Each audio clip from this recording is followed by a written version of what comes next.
So recently I was looking up the Marine Corps maximum standard for pull-ups and also the minimum requirement because it has changed over the past few years. When I went to boot camp, it was 20 pull-ups to max the physical fitness test. And now for my age group, it is 23. That's age groups all the way from 21 years old to 35. So if you're between those age groups, you have to do 23 pull-ups in order to max, and a minimum of 5 pull-ups all the way from 21 years old to 45. So anyway, I was just looking at the minimums and maximums just because I wanted to see what the new standards were. But it reminded me of an event that happened at boot camp. It was like day one of receiving, which, if I'm using that term correctly, receiving is where you get your drill instructors and you meet your senior drill instructor and you're just, getting your platoon. Because the first few days, maybe even like the first week, it's hard to remember a lot of boot camp because it happens so fast and you're really sleep deprived. But yeah, it's like the first week is like paperwork and just going through all this organizational process and admin processing to get you actually into the system and make sure everything lines up from where your recruiter was to you actually going to boot camp and becoming a Marine. And boot camp is three months long. They take your phone, they take everything away from you. So it's just you, the other Marines, and your drill instructors. And it's, a very secluded and away from the real world, I guess you could say. But anyway, it reminded me of a story in boot camp because I went into the Marine Corps at age 22. I had been on American Ninja Warrior, and I was already a pretty strong rock climber, so I was good at pull-ups. There's this thing called the IST, which is the initial strength test, which is basically a half of a PFT, like a watered-down PFT, to see if you're ready to attempt to go to boot camp. And so I did 40 pull-ups on my IST, and they're like, yeah, you're good to go. My running was fine, and they shipped me out. But I guess your drill instructors don't get that information because my senior drill instructor had a bet with the new recruits. And he sits us all down and he's like, all right, who here can do 20 pull-ups? And of course, maybe 10 of us raised our hand. I think we were in a platoon of 70 people, 70 other recruits. And 10 of us raised our hand and he goes, if you could do 20 pull-ups, I'll give you a phone call home. And me being a little older, 22 years old, I knew there was a catch. And I was like, because I heard stories and stuff that boot camp, you never talk to anybody or anything like that. You get one phone call in the beginning to tell your closest relative that you're still alive and you made it to boot camp, and that's about it. And then you go 3 months without a phone, and you get home, or you go to graduation, and then you get your phone back and everything. But anyway, he says 20 pull-ups. We all raise our hand. And I'm like, okay, yeah, give me this phone call home. It's day one of boot camp, technically. I'll call my dad. I'm already foreseeing, I could definitely do 20 pull-ups. So there was a catch. He says, go ahead and grab your full LB pack, which is your main pack, your gigantic pack that you load all of your equipment and stuff into, your flak, Kevlar, all that stuff. And he goes, fill it up with every piece of gear you have and put it online. And getting online just means lining up shoulder to shoulder. And so 10 of us go grab our LB packs, and I'm wearing it on my shoulders. And I'm like, man, this is heavy. It's about, I think it was probably 110 pounds, if I were to guess. And I was like, in my head, because I was really good at pull-ups, I was like, I think I could do 20 pull-ups with this pack. But I don't want anybody to know that. And so I was like, just going with the motions. And I went online with everybody else. And we're all there. And I made sure I got to the back of the line because I wanted to see everybody else struggling first. And I really did think I could do it. And so first guy goes, he cranks out probably 3 pull-ups, struggles with it. And this guy raised his hand and said he could do 20 pull-ups. And senior drill instructor, which is top dog, he laughs and he dismisses him and whatnot. And then the next guy goes up. And I think the max anybody did before they got to me was maybe 11.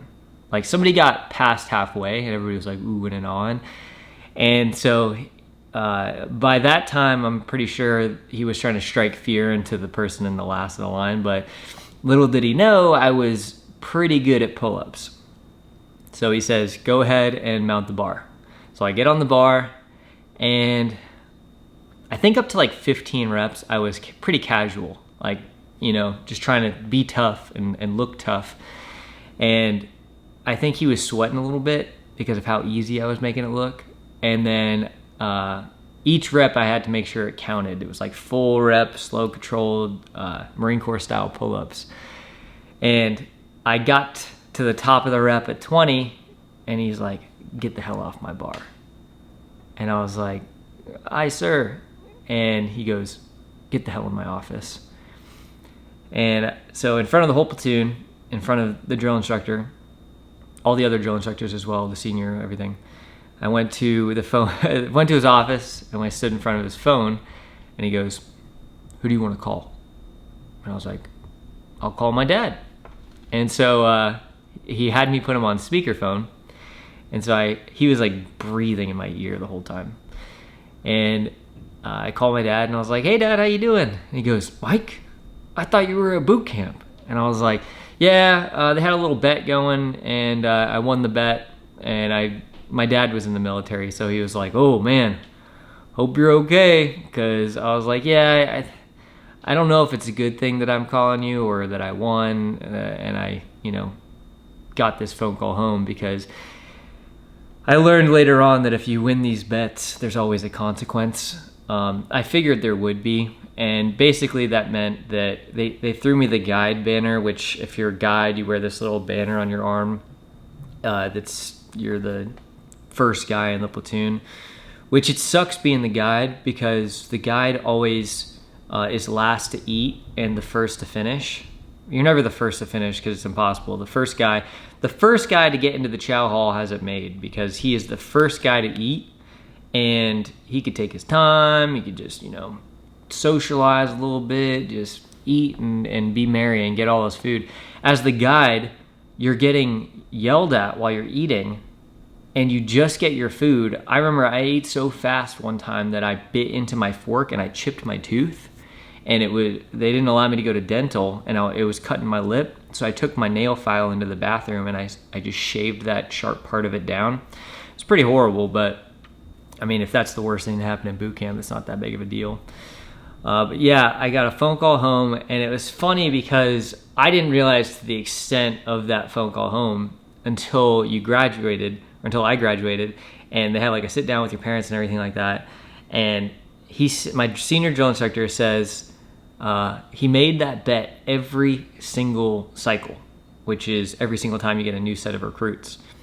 And he goes, nobody's even gotten close. So I thought it was impossible to do 20 pull-ups with that amount of weight, because you're not supposed to get a phone call home on day one of boot camp. Like, you're supposed to be, disconnected from the real world. And I just thought that made it even better that I showed him that something that he thought was impossible was possible. And it kind of made him, oh crap, maybe there is an anomaly who can do 20 pull-ups with 110-ish pounds attached to him. And yeah, it was such a fun time. At the time, like, just that it made me feel good. It was a bit of an ego boost, but it was a really good feeling to prove somebody wrong at their own game. And I got slayed for it, which just means, as a guide and all that stuff and the extra responsibilities, you get held behind and yelled at and, like, knife-handed, all this stuff that is just extra PT, which was great. But again, going back to the chow hall, I was malnourished because I didn't get to eat as much as everybody else. And I was also PT'd twice to 3 times as much as everybody else, because every mistake that the platoon made was on me, since I was in charge of the platoon. Anyway, I later got fired as guide anyway, because I didn't say good afternoon to the right person. So all that hard work and everything was kind of for nothing, but made me a little harder because of it. And yeah, I just thought that story was hilarious, and a good show of, if you're prepared for situations, you can adapt and overcome, as the Marines say. But that particular situation just made me feel good. And looking up this pull-up score, max score, PFT stuff reminded me of that, because we tend to forget things like that. So if you ever, a tip that my dad always told me was, whatever happens to you, because your whole life is going to become a book one day. Not that you have to write a book about it, but it's going to be a book. And some of those stories, especially as we get older and life gets chaotic, we forget some of those things. So one of the cool things my dad told me is to write stuff down as it happens. Just take a note of it, because we tend to remember things that we write down a lot better than if we just say, I won't forget that. And so that was something that I didn't write it down, but looking this up unlocked that memory, so I thought I'd share. But that's all I got. Thanks for listening.